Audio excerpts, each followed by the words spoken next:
안녕하세요. 미래비전TV 윤석진입니다. 오늘 제가 나와 있는 곳은요, 제주시 구자읍 세와리 5일장이에요. 먼저 인사드릴게요. 필승.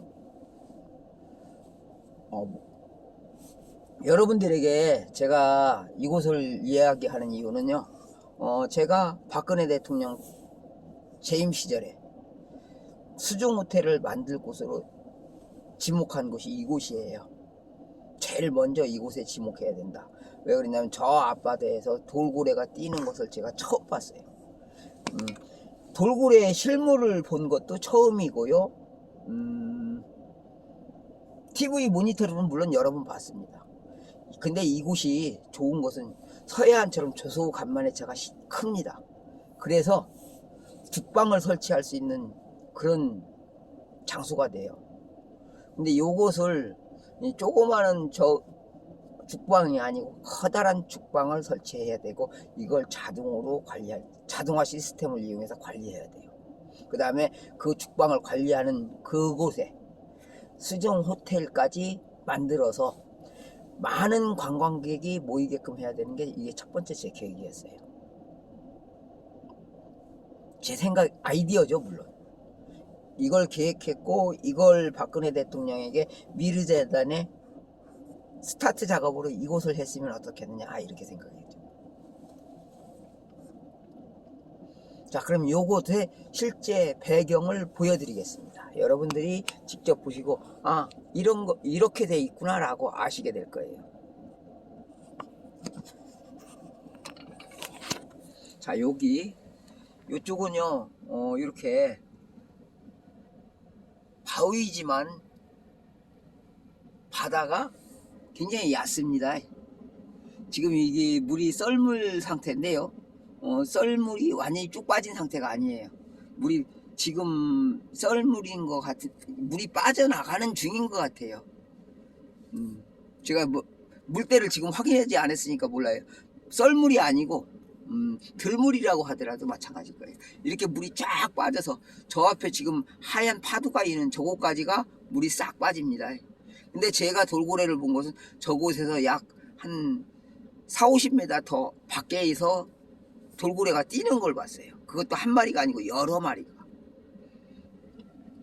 그래서 이곳이야말로 수중 생태계의 보고가 될 수도 있고, 많은 물고기들이 있으니까 이곳이 관광객들이 올 수 있는 천혜의 요지 아니겠느냐. 이곳에서 수중호텔을 처음 만들고 인공 죽방을 만들자, 이런 아이디어를 내고 구상했었어요. 이게 미르재단의 첫 작업이다라고 생각했고요.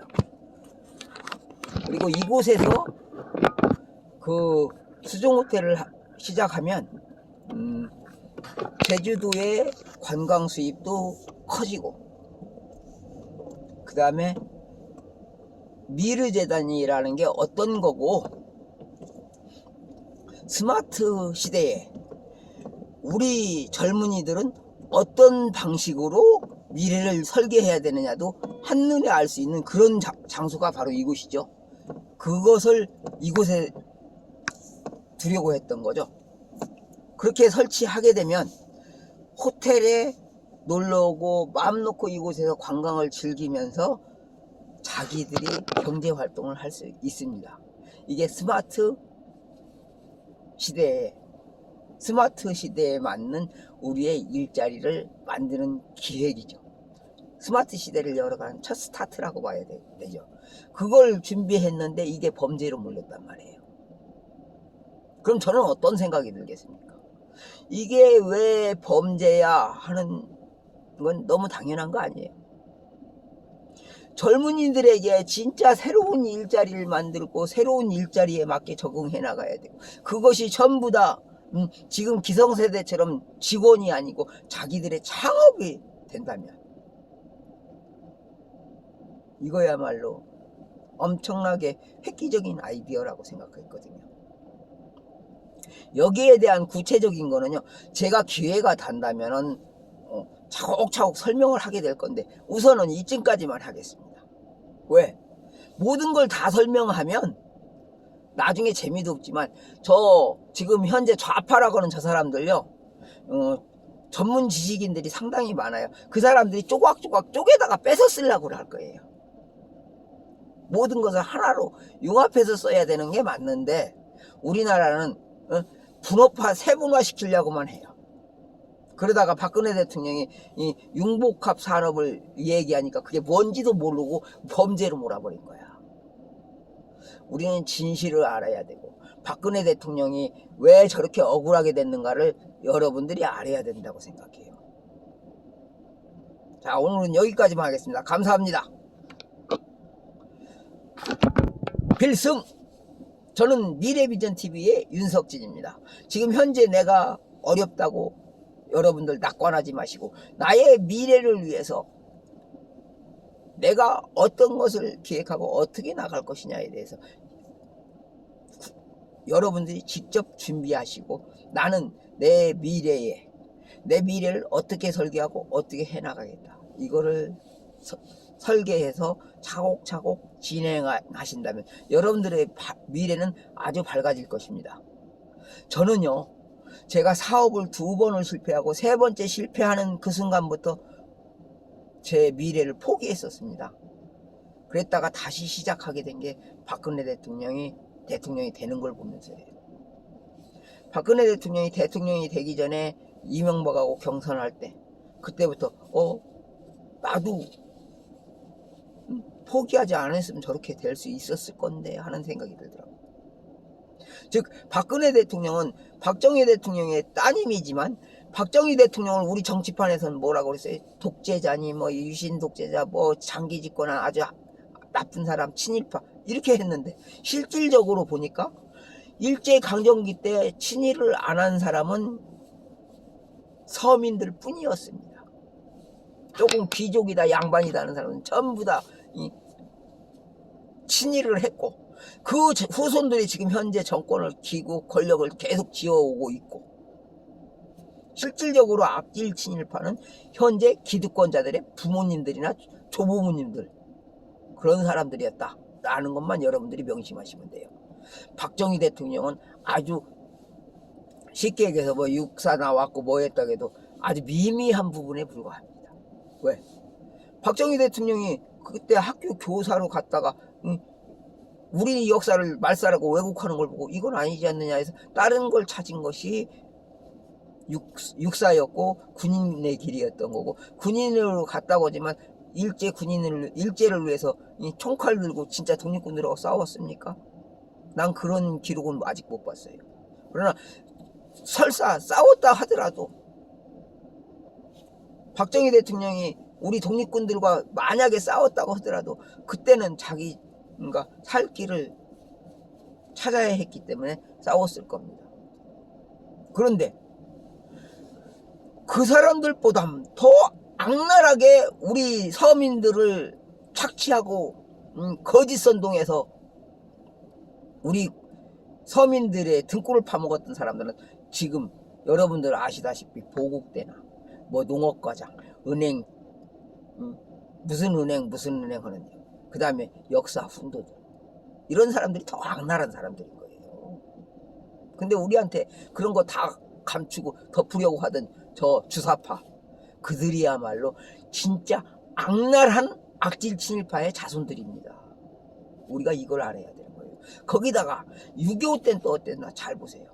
그 사람들요 북괴군들한테 오히려 더 북괴군에게 충성했다고 봐야 돼요. 잘 알잖아요. 문용령이라는 문재인이 아버지 학도병이 생포했다고 했는데 학도병한테 북괴군 장교와 그 순찰대가 그렇게 쉽게 잡히나요? 근데 다른 놈들은 다 도망가 버리고 왜 갓 30밖에 안 된 가장 혈기왕성한 사람이 잡혔겠습니까? 둘 중 하나죠. 완벽한 자수나 아니면 위장 자수. 근데 그 사람이 거제도 포로독 수용소에서 노무를 봤다고 그랬어요. 노무를 보면서 월급 주는 역할을 했고 폭동이 일어났습니다. 그러면 그 폭동의 주역은 뭐예요? 돈줄진 놈. 언제 그 돈줄진 놈이 모든 걸 다 해요. 지금 광화문에서 촛불 때 여러분들 기억날 겁니다. 촛불 때 그 많은 사람들에게 거짓 선동했던 건 누구예요? 연예인들이에요. 연예인들. 연예인들이 그 많은 사람들을, 젊은 사람들을 끌어모았단 말이에요. 그래 놓고 통진당, 즉 민중민주당 사람들이 나와서 저거 했던, 사실은 민중민주당 사람들은 밑에서 전단지만 나눠줬어요.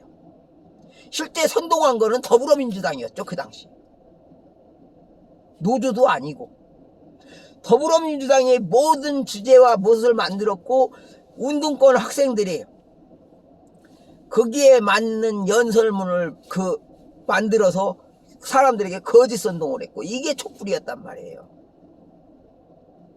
연예인들이 그 많은 사람들을 끌어모으게 만들고, 그 많은 사람들 앞에서 우리의 운동권이라고는, 즉 대한민국에서는 그 운동권이 나라를 위해서 일한다고 생각했지만 사실은 완벽한 이적자체였다는 걸 보여준 게 촛불선동입니다. 그러니까 문재인이 맨날 하는 얘기 있잖아요. 해외 어딜 가든지 내가 촛불혁명 대통령이다. 분명히 알아두세요. 촛불혁명, 즉 혁명이라는 것은 대한민국 헌법에서는 내란 선동에 의해서 집권한 자입니다. 즉 헌법 84조에 보면은 현직 대통령은 내란 또는 외환죄를, 즉 내란 선동했으니까 내란죄잖아요. 외환은 외국의 침입을 받았을 때 외환죄고요. 우리나라 박근혜 대통령 때 외국이 침입했습니까?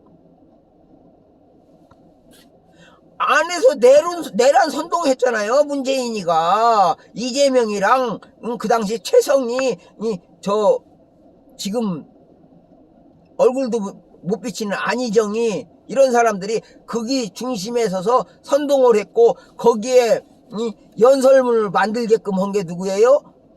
안민석이하고 우상호, 표창원이 같은 놈들 아닙니까? 그럼 이 사람들이 뭐예요? 바로 대한민국의 이적단체였던 거예요. 그러면 그 핵심 세력이 누구였어요? 더불어민주당이었잖아요. 그러니까 지금 우리나라의 모든 것을 갖다 장악했다고 했는데 알고 보니까 우리나라의 정체성 자체를 파괴하고 있잖아요. 대한민국은 자유민주주의 국가인데 코로나를 이용하고 온갖 수단 방법을 이용해서 완벽하게 공산주의 국가로 만들어가는 진행 과정이잖아요. 지금 여러분들이 동선 일일이 다 체크하죠. 에? 내가 거짓말이라고요? 여러분들 식당 갈 때마다 여러분들 QR코드 찍어야죠. 아니면은 전화로 해서 행선지 확실하게 인증시켜줘야 밥 한 끼라도 먹죠. 이게 바로 여러분들의 동선 파악이에요. 여러분들의 행동을 일일이 체크하고 아직 규제는 안 하는 단계입니다. 규제 단계까지는 안 갔지만 일일이 동선 파악 단계까지는 갔다는 얘기예요. 그럼 다음엔 뭐예요? 지금 코로나 때문에 많은 사람들이 모이지 마라. 이것도 일종의 규제입니다. 어디서 뭐 하지 마라. 규제죠. 단 이동에 대해서만 아직 막지 않았다 뿐이에요. 조만간에 이제는 제주도에 여러분 지금 많이 오고 있는데 당신네들 제주도에 코로나 창고라니까 가지마 하면서 막을 거예요. 왜? 동선을 막아야 되니까. 여러분들이 하는 모든 것을 막고 규제하고 차단하려고 할 거예요. 지금 현재도 대중집회 차단하잖아요. 바로 그런 거예요. 이게 두 번째, 세 번째 단계까지 갈 거예요. 그 다음에 마지막엔 뭐냐? 그거에 항의하는 사람들, 즉 집회에 참가하는 사람들을 일괄적으로 구속시키고 벌금 매기고 요거해서 끝나는 게 아니고 어마어마한 제재를 가하게 될 겁니다. 그렇게 되면 우리는 어떻게 되겠어요? 민주주의가 사라지고 북한처럼 되는 거예요. 그걸 우리가 알면서 왜 따라가야 되는지 더 이해가 안 가요. 근데 아직도 그런 저 이재명이 지지하겠다고는 당신들은 그냥 북한에 가서 사는 게 더 낫잖아요. 지금 대한민국의 체제를 이대로 끌고 가기를 원하는 사람, 요 체제에서 잘못된 거 조금만 수정해서 끌고 가기를 원하는 사람이 진짜 자유민주주의에서 살아야 될 사람이고, 더불어민주당 같이 이 체제를 완전히 바꿔야 된다고는 그런 사람들 지지하면 여러분들은 그런 사회가 있는 북한으로 가서 살아야 맞잖아요. 멀리 있는 게 아니잖아. 북한에 가서 살면 편할 일을 갖다가 왜 우리 자유민주주의 체제에서 살고 싶어하는 사람까지 끌고 가려고 하냐고. 여러분들 물귀신이라고 알죠? 물귀신은 자기 혼자 죽은 게 억울하다고 다른 사람들 끌고 가서 죽이려고 하죠. 더불어민주당 사람들이 바로 물귀신 같아. 너무 기가 막히더라고. 부탁이에요. 국민들을 공산주의 체제, 사회주의 체제로 끌고 가려고 하지 말아주십시오. 제가 지금 이걸 부탁드리는 거고, 더 이상 이재명이 같은 사람 대한민국 정치판에 나서서 안 되고, 문재인이 같은 사람은 그렇게 했기 때문에 처벌돼야 되는 거다. 문재인, 이재명, 안희정, 최성희 이런 사람들, 이미 죽은 박원순이는 뭐 죽었으니까 어쩔 수 없지만, 그렇게 돼서 참된 자유민주주의를 지켜주셨으면 하는 게 저의 간절한 바람입니다. 감사합니다. 필승!